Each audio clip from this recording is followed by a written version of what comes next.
आइए आज बात करें ISO 27701 27701 की, जिसमें privacy information management system add किया गया था। मेरे YouTube चैनल पे आपका स्वागत है, जिसपे आप लगातार डेटा प्रिवेसी पे नया कंटेंट देख रहे हैं। और आज हम बात करने वाले हैं PIMS या प्रिवेसी इंफॉर्मेशन मैनेजमेंट सिस्टम की। ISO 27701 privacy information management system ISMS की एक एक्सटेंशन है। ISMS यानी कि इंफॉर्मेशन सिक्योरिटी मैनेजमेंट सिस्टम, जिसके ऊपर 27701 में पर्सनल डेटा को हैंडल करने के कंट्रोल्स डाले गए थे, जिससे कि अक्रॉस द ऑर्गेनाइजेशन, पूरी ऑर्गेनाइजेशन में प्रिवेसी के नॉर्म्स डाले जाएं, ठीक से अप्लाई किए जाएं, लोगों की रोल्स और रिस्पॉन्सिबिलिटीज डिफाइन हो, कॉन्टिन्यूस इंप्रूवमेंट हो और लोग अपनी अकाउंटेबिलिटी डेमोन्स्ट्रेट कर सकें। कैसे वो दिखा सकें कि वो जिम्मेवार हैं और वो अपनी जिम्मेवारी को ठीक से निभा रहे हैं। What makes up privacy management system? Privacy management system बनता कहां से? गवर्नेंस, आप रेगुलर रिव्यू कर रहे हैं, रेगुलरली देख रहे हैं जो आपने कंट्रोल्स लगाए थे वो अप्लाई हो रहे हैं कि नहीं हो रहे हैं।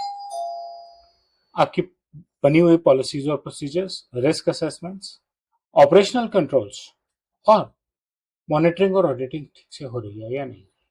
इन पांचों चीजों के मिलजुल के काम करने से एक अच्छा प्रिवेसी मैनेजमेंट सिस्टम बनता है, जो PIMS में इंट्रोड्यूस किया गया था। PIMS खुद कैसे काम करता है? वो आपकी मदद करता है पर्सनल डेटा को आइडेंटिफाई करने में, प्रिवेसी के रिस्क को आइडेंटिफाई करने में, उन रिस्क को मिटिगेट करने के लिए कंट्रोल्स बनाने और उनको इम्प्लीमेंट करने में, उनको मॉनिटर करने में कि क्या वो इफेक्टिवली काम भी कर रहे हैं, बस हमने कंट्रोल बना के रखे हैं और कोई रिजल्ट नहीं मिल रहा, और उनकी कॉन्टिन्यूस इंप्रूवमेंट में। प्रैक्टिकल एग्जांपल मैं आपको दे रहा हूँ एक हेल्थ केयर के ऑर्गेनाइजेशन का। एक हेल्थ केयर के ऑर्गेनाइजेशन के लिए ये चीजें बहुत जरूरी है, जो ISMS में सिखाई गई हैं, स्टैंडर्ड्स ले किए गए हैं। आपकी पॉलिसी क्या? आप पर्सनल डेटा कलेक्ट करेंगे तो इस्तेमाल कैसे करेंगे? क्या प्राइवेसी पॉलिसी है आपकी?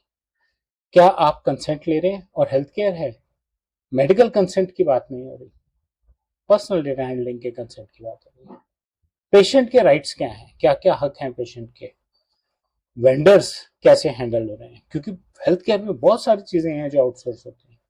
लैब्स सबसे बड़ी चीज, एम्बुलेंस सर्विसेज, जहां पे पर्सनल इंफॉर्मेशन यूज होती है, उन रिस्पेक्टिव लोगों की प्रिवेसी रिलेटेड ट्रेनिंग्स रेगुलरली हो रही है कि नहीं हो रही है? होनी चाहिए। और सिस्टम के रेगुलर ऑडिट्स होने चाहिए कि हाँ भाई ये चीज हमने की थी और ये ठीक चल रही है या नहीं चल रही है। इन प्रैक्टिस, जिसे PIMS ISO 27701 में कहा जाता है, उसे प्रिवेसी मैनेजमेंट और डेटा फिडुशियरी ऑब्लिगेशंस DPDP एक्ट में कहते हैं, GDPR में अकाउंटेबिलिटी और गवर्नेंस कहते हैं, पॉलिसीज और प्रोसीजर्स ISO 27701 में कहते हैं, रीजनेबल सेफगार्ड्स DPDP में और टेक्निकल ऑर्गेनाइजेशंस मैनेजर GDPR में। कॉन्टिन्यूस इंप्रूवमेंट ISO में, ऑनगोइंग कंप्लायंस DPDP में और अकाउंटेबिलिटी GDPR में कहते हैं।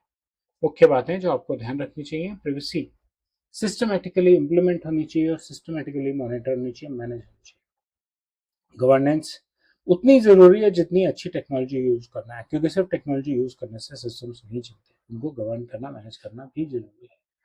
PIMS privacy information management system लोगों को प्रोसेसेस रन करते हुए कंट्रोल करने के मैकेनिज्म्स के साथ जोड़ता है और कंटिन्यूस इंप्रूवमेंट से कंप्लायंस इंप्रूव होती है। PIMS privacy information management systems पे बस इतना ही। मुझे उम्मीद है आपको मेरा कंटेंट अच्छा लगा होगा। बेल और लाइक आइकन दबाएं, मेरे चैनल से सब्सक्राइब करें और अपना फीडबैक कमेंट सेक्शन में शेयर करें। धन्यवाद।